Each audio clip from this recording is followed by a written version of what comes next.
And now, deep thoughts. One thing kids like is to be tricked. For instance, I was going to take my little nephew to Disneyland, but instead, I drove him to an old burned down warehouse. "Oh no," I said, "Disneyland has burned down." He cried and cried, but deep down, I think that he thought it was a pretty good joke. I started taking him to the real Disneyland, but it was getting pretty late. If you ever drop your keys into a river of molten lava, let 'em go, 'cause man, they're gone. Before criticizing someone, walk a mile in their shoes. Then when you do criticize them, you will be a mile away, and you'll have their shoes.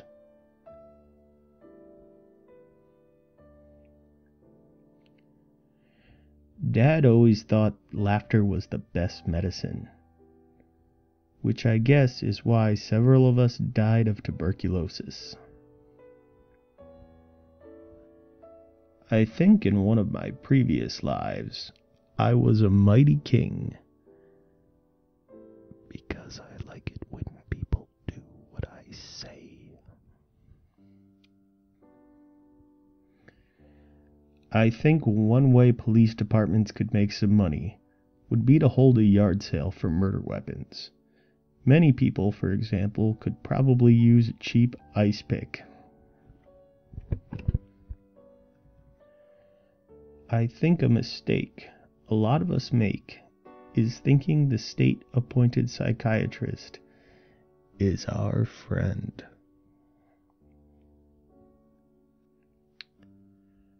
I think there probably should be a rule that if you're talking about how many loaves of bread a bullet will go through, it is understood that you mean lengthwise loaves.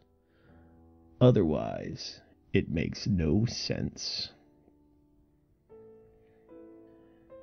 I think when you go on trial, they should have a parrot that says guilty or not guilty for you.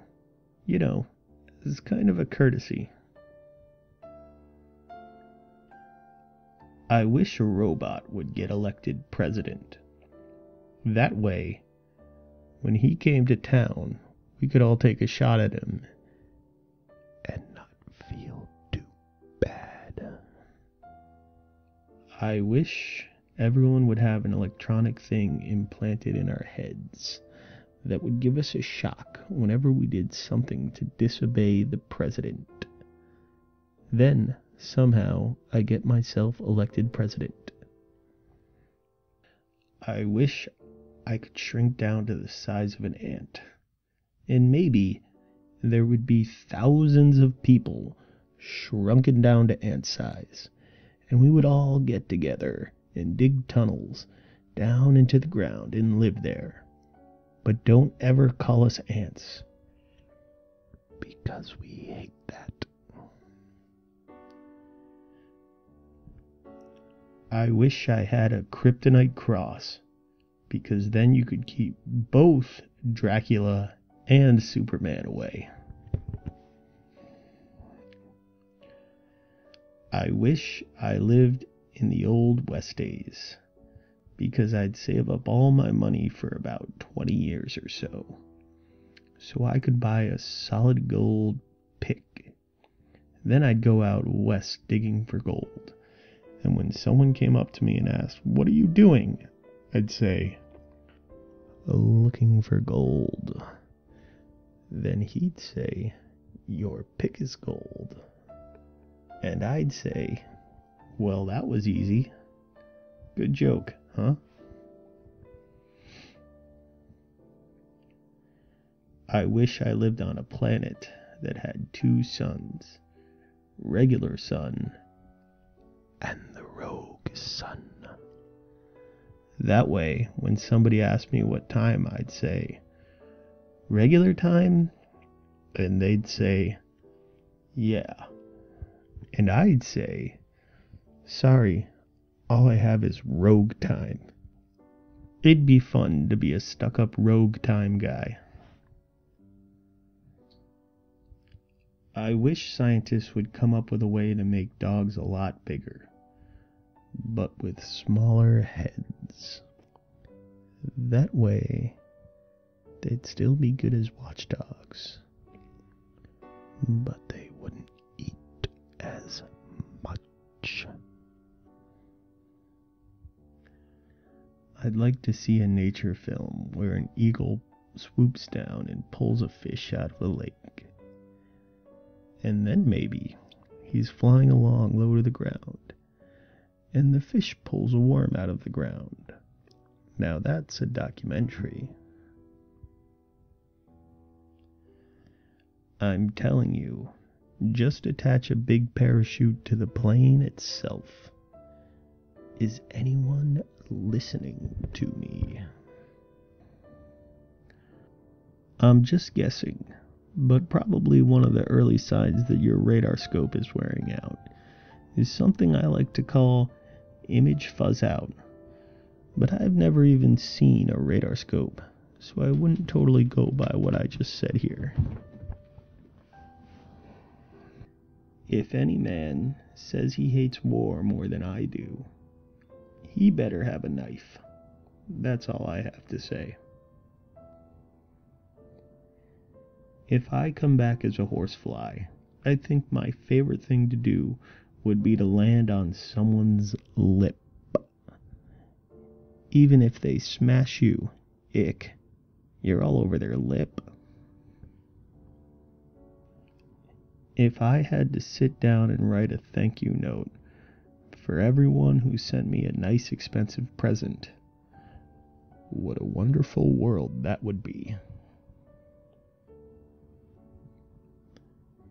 If I was a cowboy in a lynch mob, I think I'd try and stay near the back. That way, if somebody shamed us into disbanding, I could sort of slip off to the side and pretend I was window shopping or something. If I was a father in a waiting room, and a nurse came out and said, "Congratulations, it's a girl," I think a good gag would be for me to get real mad and yell, "A girl? You must have me mixed up with that dork," and then point to another father. If I was going to be executed by lethal injection, I'd clean up my cell real neat. Then when they came to get me, I'd say, "Injection? I thought you meant inspection." They'd probably feel real bad, and maybe I could get out of it. If life gives you lemons, why not go kill someone with the lemons? Maybe by shoving them down his throat. If trees could scream, would we be so cavalier about cutting them down? Well, we might if they all screamed all the time for no good reason. If you define cowardice as running away at the first sign of danger, screaming and tripping and begging for mercy, then yes, Mr. Brave Man, I guess I'm a coward. If you were to catch on fire, try to avoid seeing yourself in the mirror, because I bet that's what really throws you into a panic. If you ever have to steal money from your kid, and later on he discovers it's missing, I think a good thing to do is to blame it on Santa Claus. If you get invited to your first orgy, don't just show up nude. That's a common mistake. You have to let the nudity happen. If you go back in time and you see somebody else flying forward to the future, it's probably best to avoid eye contact. If you think a weakness can be turned into a strength, I hate to tell you this, but that's another weakness. if you're ever stuck in some thick undergrowth in your underwear, don't stop and start thinking about what other words have under in them, because that's probably the first sign of jungle madness. If I could be a bird, I would be a flying purple people eater, because then people would sing that song about me, and I could fly down and eat them, because I hate that song. I'd love to go to the schoolyard and watch the children jump and scream, because they don't know I'm using blanks. If I lived back in the Wild West days, instead of carrying a 6-gun in my holster, I'd carry a soldering iron. That way, if some smart-aleck cowboy said, "Hey, he's carrying a soldering iron," and started laughing, and everybody else started laughing, I could just say, "That's right, it's the soldering iron of justice." Then everybody would get real quiet and be ashamed, because they had made fun of the soldering iron of justice. To me, judo is like a ballet, except there's no music, no choreography, and the dancers try and knock each other down. To me, clowns aren't funny. In fact, they're kind of scary. I've wondered where this started, and I think it goes back to the time I went to the circus and a clown killed my dad. Sometimes, when I feel like killing someone, I do a little trick to calm myself down. I go over to that person's house and ring the doorbell, and when that person comes into the door, I'm gone. But you know what's left on the porch? A jack-o'-lantern with a knife stuck in the side of its head with a note that says, "You." After that, I usually feel a lot better, and no harm done. If a kid asks where rain comes from, I think a cute thing to tell him is, "God is crying." And if he asks why God is crying, another cute thing to tell him is, "Probably because of something you did." Once, while walking through a mall, a guy came up to me and said, "Hey, how's it going?"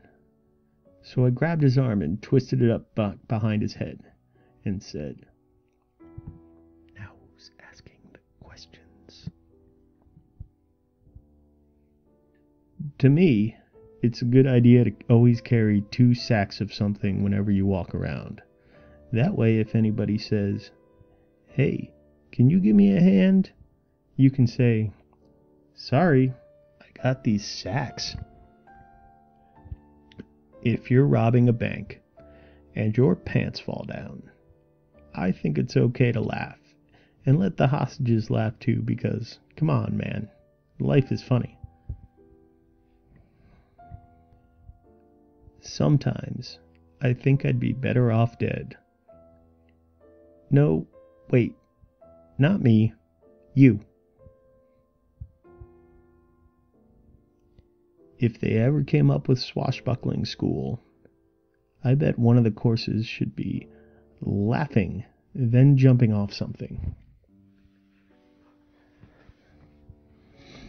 Martha was watching the football game with me when she said, "You know, most of these sports are based on the idea of groups protecting its territory from the invasion of another group."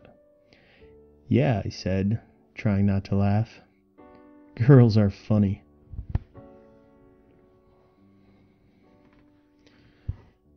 I hope life isn't a big joke, because I don't get it. Is there anything more beautiful than a beautiful flamingo flying across in front of a beautiful sunset? And he's carrying a beautiful rose in his beak. And he's also carrying a very beautiful painting with his feet. And also, you're drunk. Sometimes I think you have the right to march in and demand your rights, even if you don't know what your rights are, or who the person you're talking to is. Then on the way out, slam the door.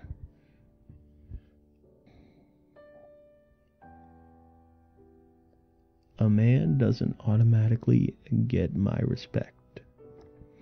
He has to get down on the dirt and beg for it. I think there should be something in science called the reindeer effect. I don't know what it would be, but I think it would be good to hear someone say, "Gentlemen, what we have here is a terrifying example of the reindeer effect." For mad scientists who keep brains in jars, here's a tip. Why not add a slice of lemon in each jar for freshness?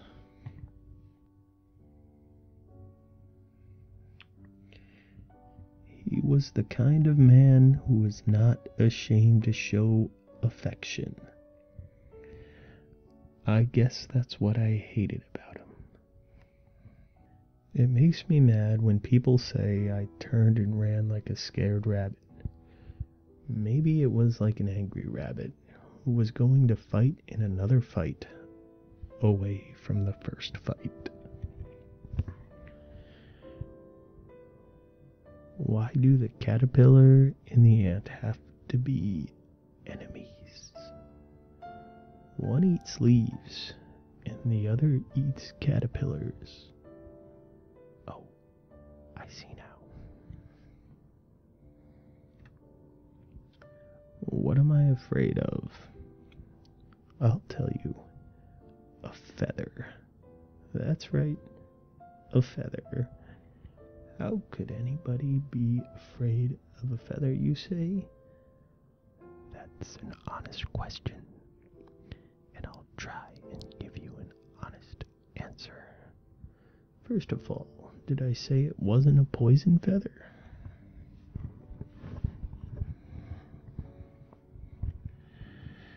When this girl at the museum asked me what I like better, Monet or Manet, I said, I like mayonnaise. She stared at me, so I said it again, louder. Then she left. I guess she went to try and go find some mayonnaise for me. If I ever get real rich, I hope I'm not mean to poor people, like I am now. One thing a computer can do that most humans can't is be sealed up in a cardboard box and sit in a warehouse.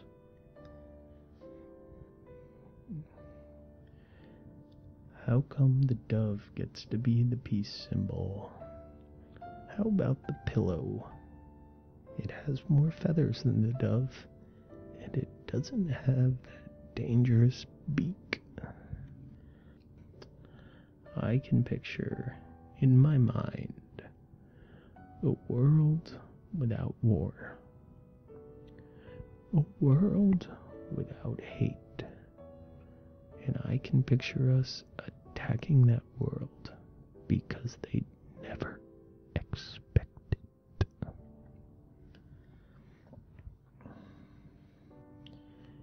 If I was the head of a country during a war and I had to sign a peace treaty, just as I was signing it, I'd glance over the treaty and then suddenly act surprised and say, wait a minute, I thought we won.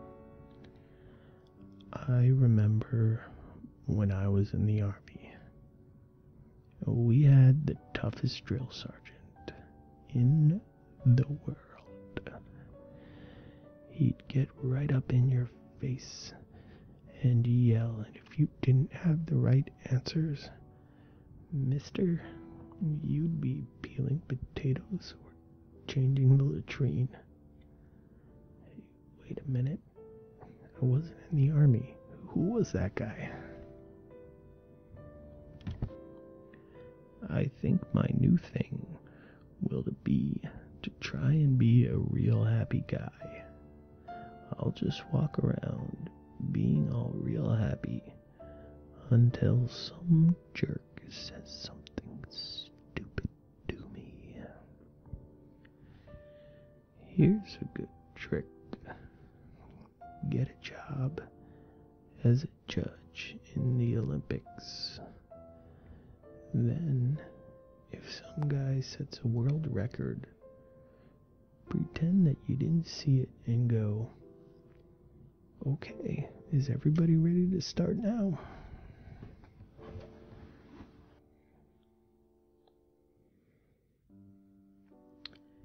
Here's a good joke to do during an earthquake.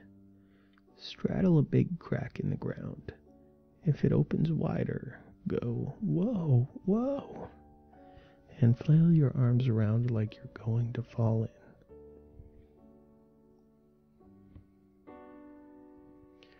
You know, it's probably a good thing to hang on your porch in the summertime to keep mosquitoes away from you and your guests. Just a big bag of blood. If I had a mine shaft, I don't think I would abandon it. There's gotta be a better way.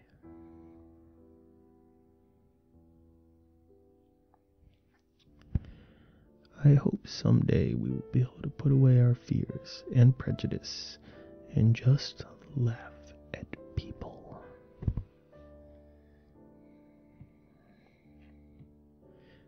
In weightlifting, I don't think sudden, uncontrolled urination should automatically disqualify you.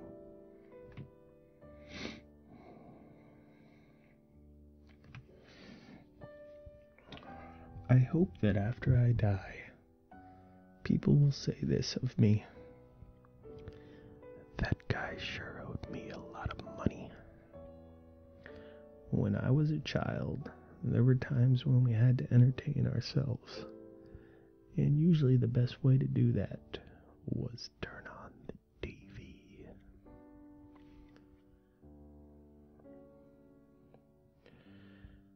People just naturally assume that dogs would be incapable of working together on some sort of construction project. But what if the project was a big field full of holes? I suppose we all have the same dream. 100 years from now, a man carrying a lantern enters a darkened tomb. He's already nervous, and he hears something behind him. He turns and holds up the lantern. It's a hideous skeleton. Speechless with fear, he stumbles backwards, dropping the lantern. The oil spills and catches him on fire. A flailing fireball, he runs from the tomb out into the night. You may be asking, why do they still have oil lanterns 100 years from now? Look, I think you're missing the point. The point is, after you die, you want a scary skeleton. You don't want to be discovered by a grave robber or archaeologist or jogger and have the guy shrug and go, well, here's another one. Why a scary skeleton? First of all, because it's scary. It scares people. If skeletons are not scary, what's the point of even having one? Also, scariness can actually protect your skeleton. Something like half of all skeletons eventually get dug up and sold. Some go to medical schools and others are taken apart and used in musical instruments. Even worse, many wind up in teenagers' bedrooms, where they are propped up in chairs with funny hats, smoking a cigarette. Remember, a scary skeleton is a safe skeleton. But scary skeletons don't just pop out of the ground.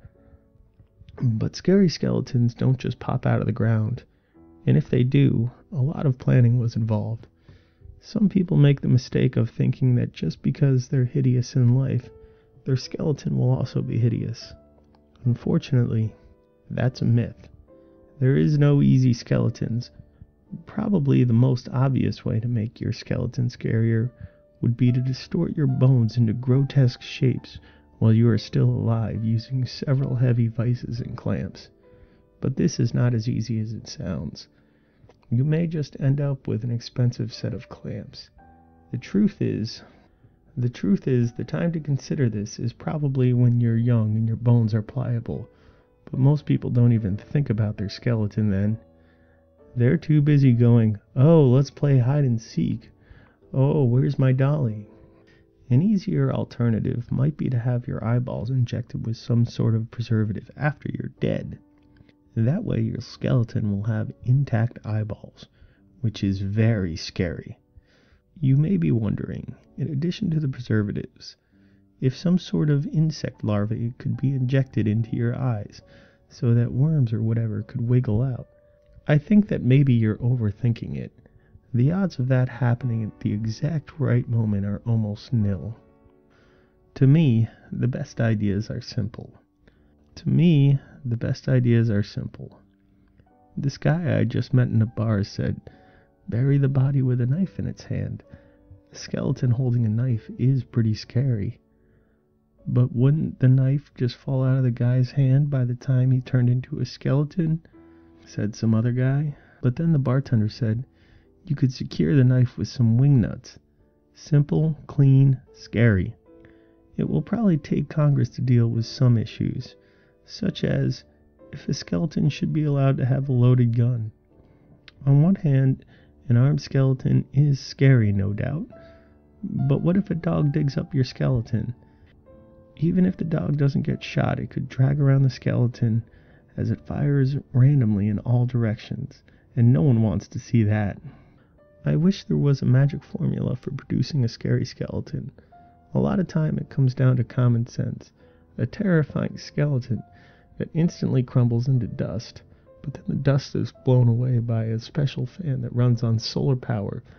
Might sound good on paper, but in the end, a few nails pounded into your skull at the right angle might achieve the same result. The main thing is to try and avoid cliches. Ask yourself, what do you find scary in a skeleton? Or ask your kids, or grandkids. Then build on that. I can't reveal what I have decided for my skeleton, because that may hurt the scariness, but I can tell you that if you plan on opening my coffin, you better bring one of those heart reviver machines, and I guess bring a blind guy too to operate it. Oh, and P.S., they may have oil lanterns 100 years from now because there was a nuclear war or something and electricity became extinct.